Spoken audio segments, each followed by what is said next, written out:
Mwiri wa murutwo wa university ya Kirinyaga niwe Lavi Kiptoo uria urakuire thutha wa gukuo rũĩ rwa Thiba ni urikitie kuoneka itũra-inĩ rĩa Gũbatha urirete kilomita 10 kuma haria agwĩrĩire.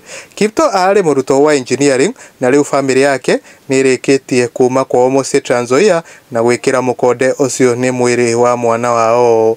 Akenya ni makorirwo magĩcaka na family ĩno magĩtũma pole ciao. Hena Magimbo gwaka gwa baba igũrũ twagũthaitha ureke njata citũ cicangarare na cirute wĩra wacio kũringana na ũrĩa we watũmbire wĩrirĩirie ciĩhithe thakame-inĩ ya Jesu Kristo citikonagwo nĩ thũ citũ. We rebuke premature death in Jesus name. Hena Samuel Njoroge akauga he was working hard to make ends meet as he studied but unfortunately he passed on. Rest in peace. Hena Winima wa Bogos akauga and the way he is handsome, sincere condolences to Kiptoo family, very sad. Guku ndukwa mwangi wa mohoro ngakorwo ngikuheana gitio kinene ukorwo subscribe thini wa YouTube channel ino.